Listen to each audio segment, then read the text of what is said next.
Greetings and salutations, everyone. My name is Fire Mage, and welcome back to Rimworld Ascension Take 2, Episode 82. If you enjoy this episode, please remember to like and subscribe, and as always, mod list is down in the description. And with that, let's get on to the episode. Alright, well, picking up from where we left off last time, what are my plans for today? Well, seeing as last episode we managed to build the new mech workshop, I think that is going to be where we put a good amount of our attention today, as I want to start tinkering around with some of these bigger mechs, specifically the tunneler mech. I want to see if that can work the deep drills. If it can, that would be great. But also there are, if we pull up the smaller mech gestator, a few small ones that I think would be good replacements for some of my existing mechs, like the cleaners and the militors.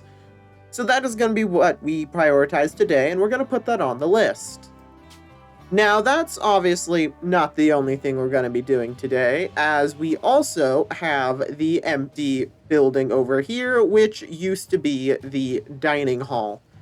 And I think we're going to be, as I stated last episode, converting it into our ideology building. However, as you can see, there's still a bunch of stuff in here that needs to be removed, so that conversion is going to take a bit of time, so we're going to put it on the list. And on top of that, we might start up some other projects at a later point in the episode. I have some other ideas, but I'm not entirely sure if I'm willing to go through with them yet, so we're going to just focus on those two for now. Now, the first thing we're going to do in order to start the conversion is we're actually going to build another building, as we need a spot for all of the water heaters. Because originally the water heaters were hooked up here because we didn't have any space to put them elsewhere, but now we have lots of space, so we just have to find a half-decent spot to build a new building, essentially. And I think right over here will do just fine. Nothing too terribly fancy, but it should be enough to build a couple hot water tanks, and then a bunch of these gas boilers. Although it looks like we can actually just reinstall these, which is much more ideal.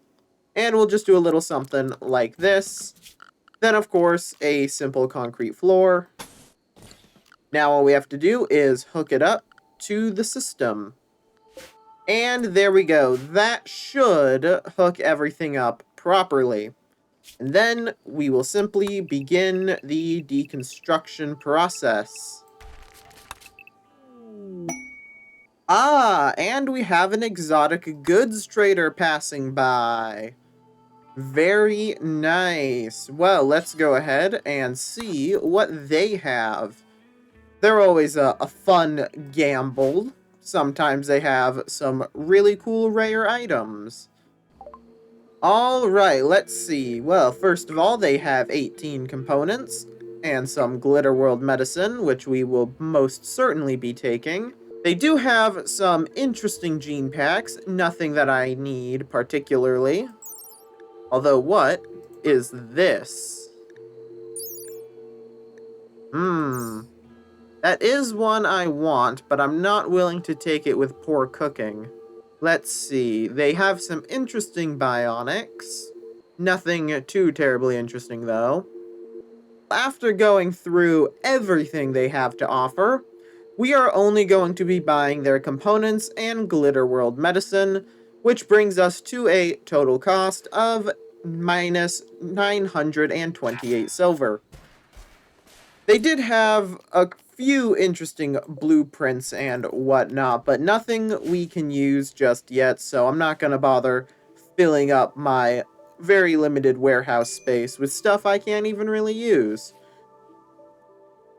Well, while our constructors continue work on the refitting of the new ideology building, let's go ahead and get started on the Mechanoid upgrades. Now, here's the thing. While we could immediately start building up some new Mechanoids, or even replacing the old ones, there is something arguably more important we have to do first.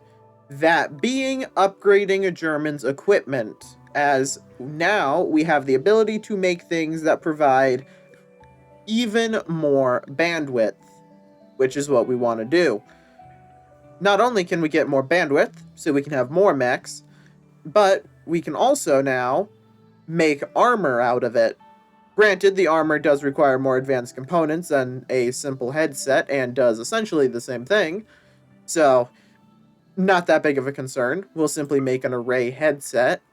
But then we need to make this, the bandwidth pack, which requires 2 signal chips. We only have 1. Which means if we want to make this upgraded equipment, we're gonna need to actually fight that little mini-boss once again. As annoying as it was to fight the first time. So, let's go ahead. German, please summon the Diabolus threat once again. This time it's actually going to come in with some pikemen. So we might actually get a little bit of a fight this time. I certainly am not complaining. The last one was kind of sad. And there it is. The Diabolus threat is landing. Very good. And that means let's go ahead and get the closest people, board up in the tanks. The 2 tanks should be more than enough to take on these guys. Get them started up. And then we simply bring the tanks out. Oh, and there is a war merchant from the Red Bison Caminaro. It's a good thing they spawned all the way over there. And the array headset has been finished. Very nice. Alright, well, we should easily outrange the pikemen. Let's just go ahead and post up our tanks right here. Engage the target.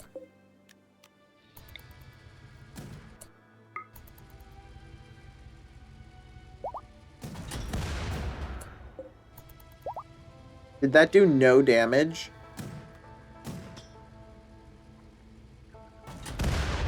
Nope, there it goes.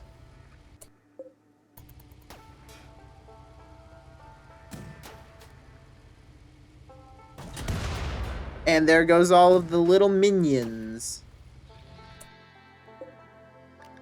Alright, you two, go ahead and focus your fire on the actual big scary robot.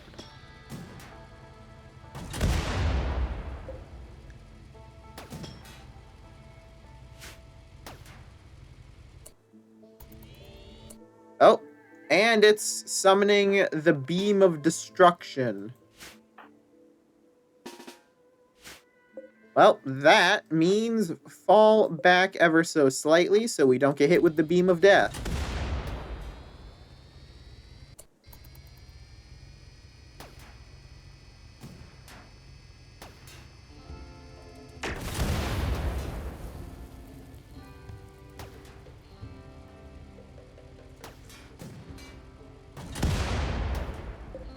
Man, I always forget just how durable the Diabolus is. Now we're going to drive forward to avoid the scary laser of death. Oh. Or it's going to do that and re-aim. No.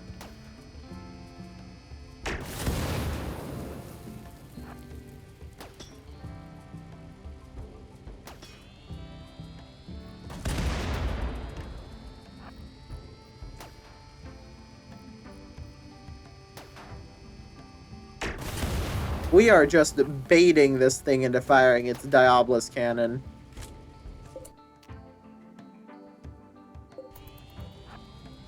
Hey, there we go, it's dead. Very good, and now that means we just have one more to kill.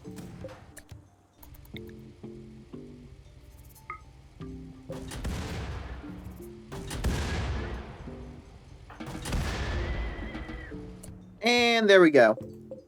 All of the Mechanoids have been defeated. And with that second signal pack, we are now able to get to work on the final piece we need to get the max bandwidth we have available to us. Oh, and the Red Bison Kaminara are now hostile because they ran in front of my tank. That was dumb of them. Ah, and it would seem that Lavraz has finally been recruited to the colony proper. Very nice. Now, what were your skills? Bad. Bad is what your skills were. Well. Do you have any interesting genes? No, not particularly. Okay, so you are borderline worthless. Good to know. Let's go ahead, give you a basic weapon. Let's say double barrel shotgun. And then I think we're going to let Lavraz heal and ship him off to join the mining colony. He's not very skilled at mining, but it's either that or something else, because he's got no good skills. Ah, and speaking of our prisoners, it looks like Iskra has been converted, which means Iskra can now be recruited, and we now have enough points to reform our ideology. Finally. Well, let's go ahead and do just that. Reform. And I think we are going to add another meme. Although I'm not entirely sure what I want to go for. Industrialism would certainly fit, seeing as we are using a lot of industrial capacity. So could Mechanoid supremacy. We do have quite a few of those. Let's see what Mechanoid supremacy would give us. Specifically. Because it would give us a new role, the Mech Hacker. What does that do? Allows us to self-destruct mechanoids. Well, I don't see any reason not to do that. Let's make that part of our ideology is now robots. That is pretty neat. And that means we now have the brilliant hacker role. Well, I can only think of one man who should get that role. That being German. Seeing as German is already in charge of our mechanoids, let's make him in charge of other mechanoids as well. I foresee no problems with putting all of my robotic eggs in one basket. Now, the only downside to taking the Mechanoid Supremacy role is this. The Exalted Mechanoid means that anytime we kill a Mechanoid, we will get a -10 mood debuff. However, I can think of some ways to circumvent that, most of them involving a lot of explosives of the nuclear variety. Maybe. Not entirely sure, but we might have to do that. Or we could just ignore the robots and hope they leave us alone. So, as long as we don't go picking any fights with them on their own ships, we should be left alone for the most part. At least until we get to the Spacer era. Then we'll have to start dealing with the problems of the robots, but by then we should be more than well established. And there we go. Step 1 of getting our new robots all set up is complete. And now we can have 21 robots. That is quite a few. And we're going to have to reorganize all of this, because now we're back down to 2 groups as opposed to the 3 we had previously. And there we go, our very first standard subcore. And we went ahead and did that on German, which gives him some minor scanning sickness, but that will go away soon enough. And with that subcore, let's take a look at what robots we can now build. We can build quite a few. We have many options. I think the first one we should build should be a tunneler, though. Specifically because a tunneler can probably operate the deep drills, and that would be quite beneficial, as we do still need a lot of resources. And there we go! The old dining hall has been completely deconstructed internally, leaving us with quite the sizable room to work with. So, let's get to work on it. Starting off, we of course will need our ideogram, the most important part of the ideology room itself. But before we place that, first thing we will do is put this reliquary here, followed up by a lectern here, and then the ideogram will go right here, just like so. Then let's make the pews like so. But more than that, because these ones, as we have seen, are not nearly enough to fulfill our needs, let's try and put them in back-to-back like so. It'll be a little cramped, but that is the price so you sometimes have to pay.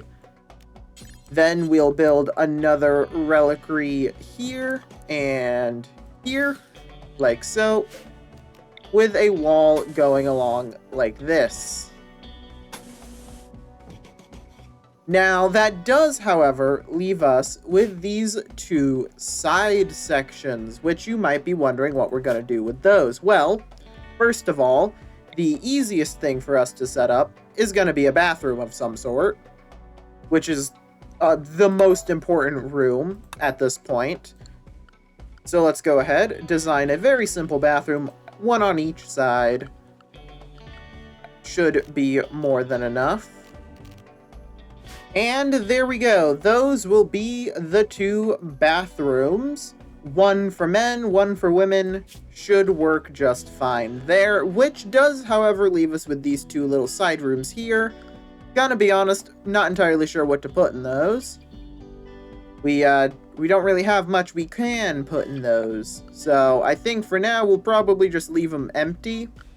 And maybe we'll figure out something to do with them at a later date. Who knows?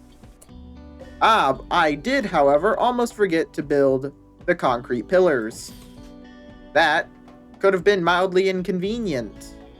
And we'll just do a little something simple like that. And finally, the floors, because that is going to take quite a bit of work. Of course, for the bathrooms, we will be using mosaic tiles, as has kind of become the standard. But then for the ideology room itself, whereas up here we used normal carpet, I think I want to use fine carpet here. And let's use a different color than red or blue, since those are already in use. Blue for the housing, red for the recreation. Let's just do a nice, simple white for the ideology room. And as you can see, that'll take us a grand total of 4,000 and some spare change of cloth, which we definitely do not have. That's going to take a while to get set up, but it will be well worth it.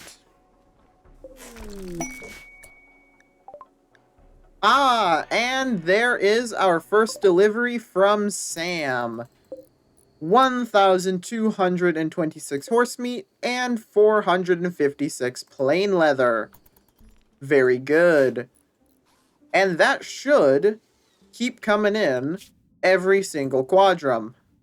So now we wait another 15 days and we'll get that delivery once again. And here in about 2 days, we should be getting our first delivery of marble, which, actually, now that I'm thinking about it, let me check the beauty value comparison between fine marble tile and fine white carpet.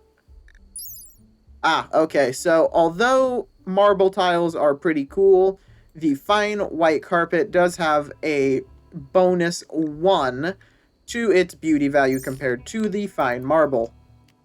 Well, it's a good thing that we checked that just to make sure. Better safe than sorry. You know, after looking around the colony a bit, I think I know exactly what I'm going to do with these 2 side rooms. I'm not going to do anything overly fancy. They're not going to be even related to the ideology at all. They are going to be power rooms. Specifically, they're going to house some... Specifically, they are going to house a handful of chem fuel generators and then a bunch of batteries. Because we need more power generation, and on top of that, we need more power storage. And there we go, so that will be 4 chem fuel generators, quite pricey, but it'll generate a lot of power, at least until we can build a nuclear reactor in their place. And to top it all off, a bunch of batteries. This way, hopefully, we'll stop running out of power constantly. And there's another exotic goods trader passing by. Well, hopefully this one will actually have stuff I want. I doubt it, considering our luck, but they might. And while Bella Rose makes her way on over, there is one more thing I forgot to do over here, and that is to give these a paved tile floor. I could just do simple concrete floors, but I think we'll do the slightly higher resource investment, get something a little nicer looking. Nothing too fancy, though. Just enough to distinguish it from the simple storage rooms. And with that done, let's see what this trader has. They got some components, some more Glitter World medicine. Do they have anything actually interesting? They do have a bionic heart, which is pretty cool. What's even cooler, though, is this field hand. What does that do? 160% plant work speed. Absolutely, I want that. That is really beneficial. And I think that will be our trade. So we'll lose 289 silver. But we are gaining a bunch of other goodies. Well, with our construction teams continuing work on the upgraded ideology building, I think I'm gonna leave this episode off here. We have made a good bit of progress. Starting off with the mechs, we are working on those new upgraded mechs. We have a tunneler in the works, which should be done in probably about another in-game week. And we are almost done with our very own Artilleron, which I'm very excited for to test and see just how effective it is as artillery. On top of that, we are now working on the upgraded ideology room, and we beat another one of those robo bosses, and now we can have a total of 21 robots, which is quite a lot. So we are soon going to have an entire automated workforce, which I am personally very excited for. But with all that said and done, though, I will see you all in the next episode.